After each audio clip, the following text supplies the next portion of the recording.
So what I'm going to share today, I have a sense that many, if not most of us, will find it hard to hear. And I think that many of us, if not most of us, will find it even more difficult to understand, and probably almost all of us will find it very, very difficult to accept. And I just wanted to get that out right away, because this is kind of difficult. Because one of the reasons why is because I think that in our lives, I think we love the peak. What I mean by that is I think we, as human beings, I just think we love peak moments. I think we love the mountaintop experiences. Just look at this. We love highlight reels. I can be captivated by highlight reels of sports I don't even like. But that's the thing is, like, I love the peak experiences. I love the mountaintop experiences. I love those highlight reels. I love watching videos of like a guitar virtuoso, right? Someone who just can play the guitar so well. I love seeing that. I'm amazed at world record performances. I want to get those clips of that final lap. I think it's so cool when to watch something like men's gymnastics, when they like do the iron cross, or they're up on the high bar and just flipping around. Or even the fact that I think it's amazing that Albert Einstein, and I don't know if you know this, in 1 year, he published 4 groundbreaking papers that completely, in some ways, redefined our understanding of physics. So we love peak moments. We love mountaintop experiences. I think we love highlight reels. At the same time, I know myself, and I love watching people play the guitar like that, but I'm not willing to practice like that. I love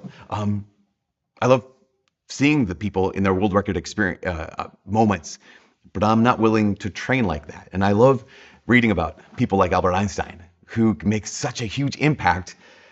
And I realize that I probably am not someone who's willing to sacrifice my comforts, or sacrifice my social life, or sacrifice my freedom for that kind of peak moment. Because you might have heard someone say it like this: it said, everyone wants the view, but no one wants the climb, right? Everyone wants to see what it looks like at the top of the podium, but no one likes that climb. In the first reading today, in the book of Exodus, we have this story of Moses, right?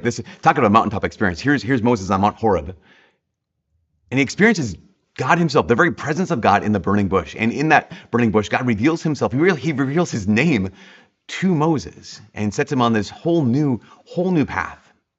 I think we look at that and say, I would love that. I would love to have a peak experience where God just reveals himself. He tells me his name, that he communicates to me in such a way that I know him in a deeper way. That is clearly a peak experience. That is clearly a mountaintop moment. I think we forget the fact that before this moment, Moses has spent 40 years hidden. Before this moment, Moses has spent 40 years toiling. Before this mountaintop moment, Moses has spent 40 years in the valley. So here we are in Lent. We talked about how Lent is a season of asceticism, and that word, asceticism or ascesis, is Greek not for discipline and not just for self-denial. It's Greek for training. So we realize that every one of us right now in this Lent, we're called to enter into ascesis. Not just self-discipline, not just self-denial. We're invited into this season for training. And that means we're not training to stand on a podium. We're training to look more like Jesus. We're training to live like Jesus. We're training to be able to do something at the end of this Lent that we can't currently do. We're training to be able to look a certain way that we don't currently look. We're training to be like Jesus. And I think sometimes we can, maybe not you, but we can imagine that, okay, that means Lent is going to be a series of peak moment after peak moment, right? That means that Lent is going to be the series of success after success. Like, okay, I decided I was going to do this. I'm going to train this way. This is my ascesis, right? I'm going to do this thing for Lent. I'm going to stop doing these other things for Lent. And I'm just going to go from win to win to win. And this whole process of Lent is going to be one massive mountaintop experience. And if we think that, hopefully, reality has already woken us up. Because if we know this, we know that the mountaintop experience we're looking for, the mountaintop moment, the peak moment we're looking for, is not from last week. Remember last week, the gospel was Jesus on Mount Tabor being transfigured. Like, that's the glory, shows his goodness, shows his power. That's not the moment that we're working towards. Not Mount Tabor, not transfiguration. The moment we're working towards, the kind of Jesus we want to be, little Christ we want to be, is not from last weekend, but it's from a couple weeks from now, when Jesus is on a different mountain, a mount called Calvary, a mount called Golgotha. And on that mountain, what does Jesus do? On that mountain, Jesus is able to say, Father, forgive them. On that mountain, Jesus is able to say, Father, In the worst moment of my life, I commend my spirit into your hands. Jesus is able to say, on that mountain experience and that peak experience, Jesus is able to say, God, I trust in you. And again, I think we can imagine the process from where we are to there can just be a peak experience. We go from win to win to win. Lent is not like that, and life is not like that. Actually, it's very much not like that. We have to realize that to have moments at the peak, we have to understand that means we're going to live in a place of training, right? So that series, this whole Lent, is all about like the dojo, right? And dojo is Japanese for the place of the way. And the place of the way is not the peak. It's just, you have to understand this. The place of the way is the valley. That's just the truth. The place of the way, the place of training to look like Jesus is not the peak. The place of training is actually the valley. And so we've been following a man named Takashi Nagai, right, who was raised Shinto in Japan. He became an atheist when he was in high school and college.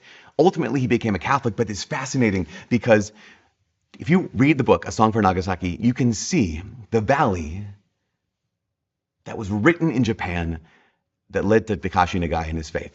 And it started 400 years before Takashi Nagai. In fact, it started with a man named St. Francis Xavier. St. Francis Xavier was one of the first Jesuits. And he came to Japan in 1545. And when St. Francis Xavier came to Japan at 1545, he brought the gospel. And immediately he had like 1,000 converts. Within 30 years of the gospel being brought to Japan, there were over 200,000 Catholics. It was just incredible. But because there were all these samurai who became Catholic, there were all these other daimyo who became Catholic, there were these other people of importance who became Catholic, pretty soon the emperor realized that they are giving their allegiance to a Lord whose name is not his. They're giving their allegiance to a Lord, his name is Jesus. And so he came down pretty hard on Christians. One of the first moments that really just demonstrated the persecution of Christians involved called the 26 Martyrs of Nagasaki. The 26 Martyrs of Nagasaki, led by a man named Paul Miki. Paul Miki was a Jesuit himself. He was a Japanese Jesuit. Ranged from people his age, he was 33 years old, all the way down to about, I think, 13 or 14 years old. These 26 Catholics, in order to humiliate them, and in order to break the faith of the Japanese Catholics of Nagasaki, they were marched through the winter, single file, through the snow, up to Nagasaki. And the emperor had thought, or the person in charge had thought, that I'm gonna demonstrate how humiliated these men are. I'm gonna show them being tortured. I'm gonna show them being killed, and the faith of the people there in Nagasaki is going to be broken. And so here is Paul Miki and his companions, these 26 martyrs that were led through the valley. At the end of the valley, they were led up a hill, and the hill was called Nishizaka, and they were crucified up there. And at one point, Paul Miki indicated that he wanted to speak. And this was his peak moment. This was his mountaintop moment. After living a life in the valley, Paul Miki was now on a hill, and he was now on a cross, just like Jesus. And he was able to say words that were just like Jesus. He said this, he said, I'm a Japanese and a brother of the Society of Jesus. Basically, I'm a Japanese and I'm a Jesuit. And he says, I've committed no crime. The only reason that I'm condemned to die is that I have taught the gospel of my Lord Jesus Christ, and I'm happy to die, and I accept death as a great gift from my Lord. And then he did something amazing. He asked for the crowd, he asked them if they saw fear on the face of the 26 among him. And he assured them there was no fear. Why? Because heaven was real. He had only one dying prayer, one dying request, that they believe. That even as they continue to walk through the valley, that they also forgive Emperor Hideyoshi and was responsible for their execution. And his last words were among this. He said, after Christ's example, I forgive my persecutors. I mean, this is what it is to look like Jesus on a mountaintop, but he can only do this because he went through a valley. Because why? Because the valley is the place of the way. He went on to say, I do not hate them. I ask God to have pity on them all. And I hope that my blood will fall on my fellow men as a fruitful rain. Here's Paul Miki, who said, no, I don't just forgive. I don't just not hate. I'm asking that God uses my sacrifice so that everyone who's here can have faith, can have trust in God when they're walking through the valley. That martyrdom of those 26 Catholics began roughly almost 300 years of Catholics living in the valley. In fact, they were called the hidden Christians. For the next 250, 300 years, they were called the hidden Christians. And they settled in that valley. In fact, the valley is called the Urakami Valley, outside just in Nagasaki. And there were some incredible stories of how, at one point the priests were all driven out of Japan. And for roughly 250 years, it just blows my mind. After roughly 250 years, those Catholic Christians, they lived without a priest. And so some of the elders, they had like a waterman who was in charge of baptizing people. They had a calendar man who was in charge of keeping track of Advent and Christmas and Lent and Easter and all those dates. And then a head person. The head person was in charge of like holding together the faith and passing on the faith. Because the priests, before they left, 250 years before this, they had said, listen, the Catholic Church will come back to Japan. Like, don't be afraid. And when the church comes back, you will know it by 3 signs. Their priests will be celibate. He said that there'll be a statue of Mary, and they'll be obedient to the Papa Sama in Rome. And so years later, I think it was 1864, there was this, I think it was a French priest, Father Petitjean, who arrived in Nagasaki. He went to the valley. He went to the Urakami Valley. And he went to the church because they allowed Europeans, Westerners, to worship, but they didn't allow Japanese to worship in the church. And here is Father Petitjean, who had dreamt of going to Japan. His whole life, he had heard about St. Francis Xavier. He had heard about those 26 martyrs in Japan. Now he was finally there. But he couldn't talk to any Japanese because if they talked to him, they could get persecuted. They could have their land stolen. They could be killed. But some of the women there in the Urakami Valley, who had been living in the valley, right, that place of the way, they'd heard that there was a Catholic. They'd heard that he wasn't married, and they heard that he was faithful to Papa Sama in Rome. So they had 2 of the 3. And so one day they disguised themselves and they snuck into the church. And they found Father Petitjean just dejectedly praying his bravery. And they saw him and they asked him the question. They said, basically, they walked up and said, where's the statue of Holy Mary? He didn't understand at first, and they were just like, no, where is Holy Mary?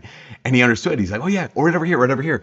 And it's amazing because one of the women said, listen, our hearts, because he was afraid, like, what are they doing? Are they trying to trap me? She said, no, our hearts and your heart are the same. And so he showed them the statue of Mary.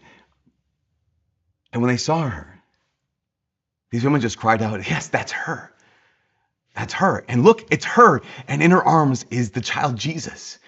For 250 years, these Catholics held on to the faith. These Catholics lived in the Urakami Valley. If this was a mountaintop moment where they finally realized, okay, here's God who has come to us, and he's given us not just baptism, he's given us all the sacraments.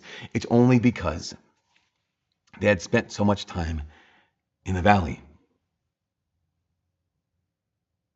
And that's where the valley, where those Catholics learned to trust God. That's the valley where their faith was formed.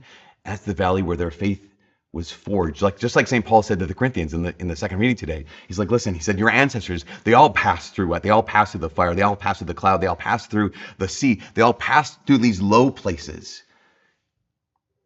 Here's a question. Here's a pause on this one. Question for us as Catholics in the 21st century. How do we see low places? Like, how do we understand valleys? In the gospel today, Jesus points out these 2 tragedies that happen. Pilate mingles the blood of Jews with the sacrifices of the pagans. This building falls down on some of the Jews in Jerusalem.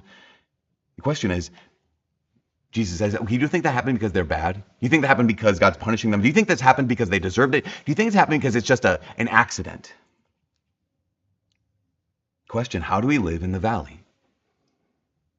How do we live in the place of the way? Because after 250 years of living in the valley, the darkest day for those people in the valley was yet to come, and it came on August 9th, 1945. On the morning of August 9th, 1945, there was a U.S. Air Force pilot named Major Charles Sweeney, who also was raised a Catholic, who piloted a B-29 bomber named Boxcar, loaded with an atomic bomb called Fat Man. And it wasn't destined for Urakami Valley. Actually, his target was somewhere else, but the cloud cover was too thick and they had mechanical difficulties. They were running low on fuel, and so he diverted his course and he was flying over the Urakami Valley, flying over that part of Nagasaki. And at one moment, there was an opening in the clouds and he spotted the Urakami Cathedral. And it was when he spotted the Urakami Cathedral that he knew he would release the bomb. So at 11 a.m., the atomic bomb detonated only 300 meters from the Urakami Cathedral. That day was like a normal day for all the residents of Nagasaki. It was a normal day for Takashi. He was at work. His children, they were in the mountains to keep them safe from all the bombing. His wife Midori was at home praying a rosary. In the church at the Urakami Cathedral, two priests were hearing confessions that day. And then the bomb was dropped.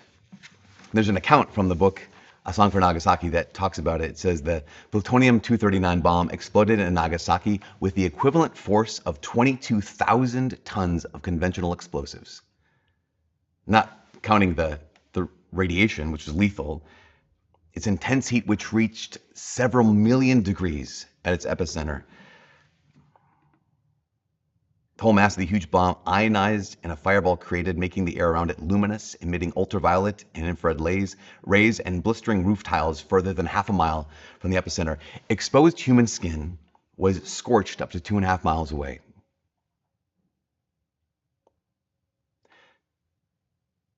The velocity of the wind that rushed out from the epicenter was going faster than a mile a second, which is 60 times the weight of a major cyclone, or the speed of a major cyclone. A mile a second, destroying everything. In the book, A Song for Nagasaki, there's a couple different descriptions of what happened. In fact, Midori, Takashi's wife, her 19-year-old cousin, she just found her two small brothers. They were chasing dragonflies where she was.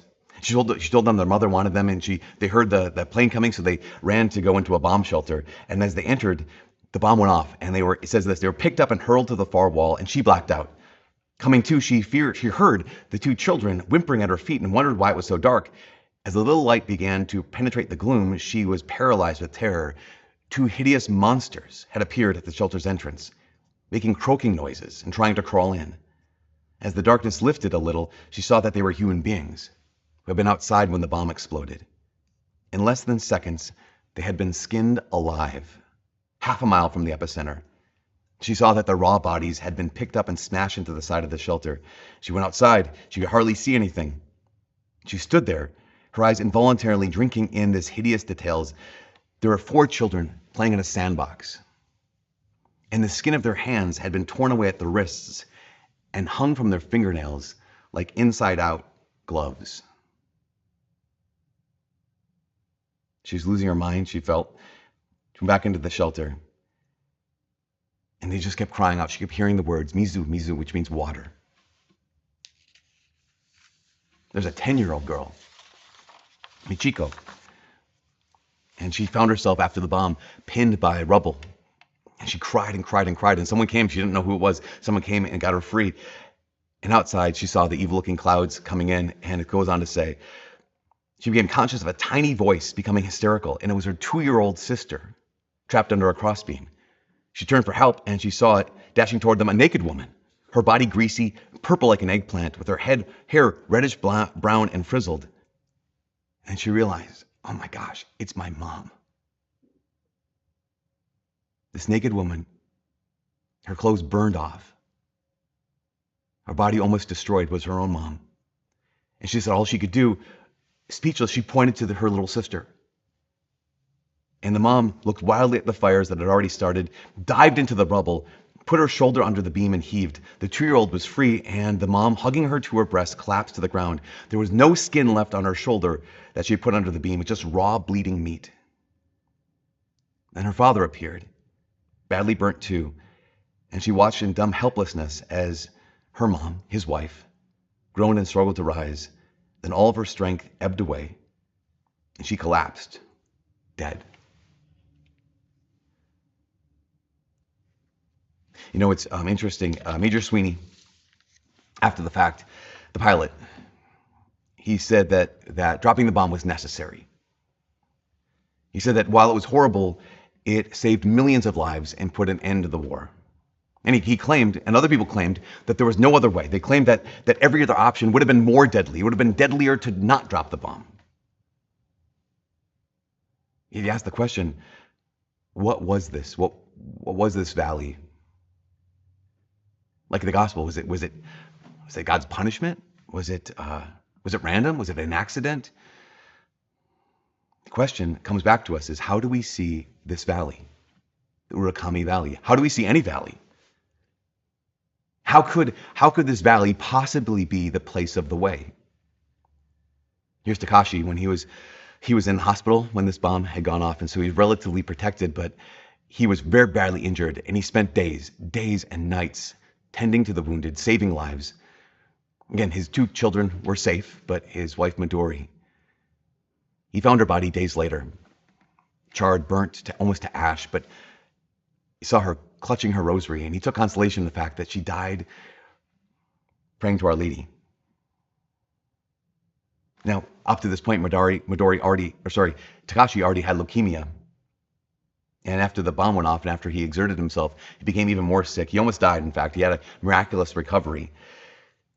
That happened on August 9th.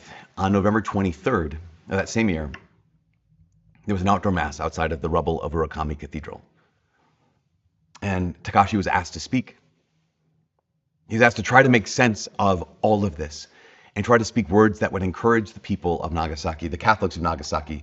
And he didn't know what to do. He didn't know how to make sense of this. And again, his wife, his beloved wife, had died. Here he was on the verge of death himself. Everything he had owned, almost everyone he knew, they were gone. And so he didn't know what to say. How do you make sense of this? How do you make sense of the valley? And he heard 2 stories that just clicked with him. And they're both stories of how children, immediately after the bomb, who were badly burned, who were injured, how they gathered in groups and instinctively turned to prayer. There's some of these stories that these kids, even though their skin was burnt off, they would huddle together and they would pray the rosary. They would gather together, not because anyone told them, because they knew what it was like to live in the valley. They knew what it was like to be able to trust God even in the worst of moments. And so here in the worst moments of their life, their last moments of their lives, these young children, up to adolescents, up to teenagers, gathered together and they would sing songs praising God. Yeah, I like how they said this. It said this was not a forced or organized prayer, but a deeply ingrained response to their suffering, reflecting the faith that had been nurtured in their families and community for almost 300 years. These Catholics knew what it was like to have walked in the valley, to have lived in the valley. And so Takashi knew what he had to do. On the day came, on November 23rd, he got up and he ascended the steps. This man who had lived his life in the valley, he ascended the steps to the Urakami Cathedral. He bowed to the priests who were there. He bowed to the people who were listening. And then he said these words. It's kind of a longer quote, but I apologize. But these are his words. Takashi Nagai, just months after almost everyone he knew and loved was killed, he himself was badly injured, said, on the morning of August 9th, the world stood at a crossroads. A decision had to be made: peace or further cruel bloodshed and carnage. Just then, at 11:02 a.m., an atom bomb exploded over our suburb. In an instant, 8,000 Christians were called to God. In a few hours, flames turned to ash this venerable Far Eastern holy place, the church itself. He said, at midnight that night, our cathedral suddenly burst into flames and was consumed. At exactly the same time, in the imperial palace, His Majesty the Emperor had made known his decision to end the war. And on August 15th, the imperial rescript, which put an end to fighting, was formally promulgated, and the whole world saw the light of peace. I don't know if you know this, August 15th is also the feast of the Immaculate Conception of the Blessed Virgin Mary. Takashi Nagai made a connection. He said, here, Our Lady, the Queen of Peace, on that feast day, on the Assumption of Mary, this feast of the Assumption of Mary, war ended. He said, was this the convergence of events? Was it just merely coincidental, or was it the mysterious providence of God? He goes on to say, he said, I heard that the atom bomb was destined for another city, Heavy clouds rendered that target impossible, and the American crew headed for the secondary target, us, Nagasaki. And then a mechanical problem arose, and the bomb was dropped further north than planned and burst right over our cathedral. Then he said these words that are just so powerful. He said, "It was not the American crew, I believe, who chose our suburb." I guess the question, well, who was it then? He said, "God's providence chose Urakami and carried the bomb right over our homes." He asked the question, is there not a profound relationship between the annihilation of Nagasaki and the end of the war? Was not Nagasaki the chosen victim, the lamb without blemish, slain and whole burnt offering as an altar of sacrifice, atoning for the sins of all the nations during World War II? Now, at this point, so many people in the crowd, they were angry. They also had lost everyone that they knew. They had lost everything that they owned. They're getting mad, but Takashi just calmly waited. And he continued, he said, "We are all inheritors of Adam's sin. We are all inheritors of Cain's sin. He killed his brother. And yes, we have forgotten that we're God's children. We've turned to idols and forgotten love, hating one another, killing one another, yes, even joyfully killing one another. At last, the evil and horrible conflict came to an end. But mere repentance was not enough for peace. We had to offer a stupendous sacrifice. Cities had been leveled, but even that wasn't enough. Only this sacrifice of Nagasaki sufficed. And at that moment, God inspired the emperor to issue a proclamation that ended the war. The Christian flock of Nagasaki was true to the faith through 3 centuries of persecution. And during the recent war, it prayed ceaselessly for lasting peace. So here was the one pure lamb that had to be sacrificed as holocaust on his altar so that many millions might be saved. And last he said, in the very depths of our grief, like in this valley, we were able to gaze up and see something beautiful, pure and sublime. Happy are those who weep. They shall be comforted. He said, we must walk the way of reparation, ridiculed, whipped, punished for our crimes, sweaty and bloody. But we can turn our mind's eye to Jesus carrying his cross up the hill of Calvary. The Lord has given, the Lord has taken away. Blessed be the name of the Lord. And he concluded by saying, let us be thankful that Nagasaki was chosen for the whole burnt sacrifice. Let us be thankful that through this sacrifice, peace was granted to the whole world and religious freedom to Japan. How do we make sense of life in the valley? How do we make sense of having to walk through the valley and having everything taken from us? How do we make sense of life not turning out the way we want to?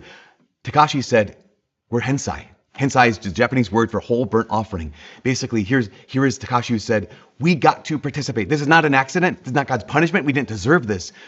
We were given the gift of being able to participate in God's redemption of the world. We were able to be given the gift of being able to end the war by our sacrifice, by my wife's sacrifice. There was no more violence.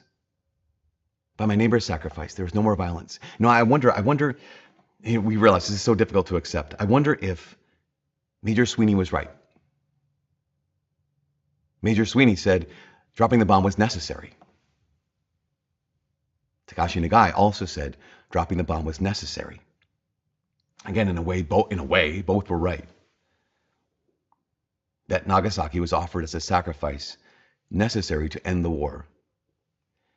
But I think of the two men, of the two perspectives, one is deeper and one is truer than the other. The first one is spoken from someone who is willing to offer the sacrifice.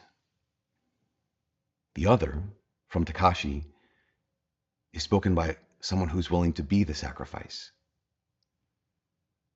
And I know that we might hate this. But I've also seen people point to the differences between Hiroshima, which also experienced the atomic bomb, and Nagasaki. And they've said that in the wake of the atomic bomb, Hiroshima is defined by anger and resentment and bitterness. Whereas if you visit Nagasaki, it is defined by sadness, but also forgiveness and peace. In fact, people have even said that Nagasaki is a global symbol of peace. That it is a sign of what it is to forgive an example of how we might be. In some ways, Nagasaki, this place in the valley, is at the same time a city on a hill. And this is the last thing. We know that peak moments happen, but growth occurs in the valley. That every one of us, we love mountain moments, but those mountain moments are rarely moments of transformation. That we know that when we are on the path to become like Jesus, that happens most in the valley.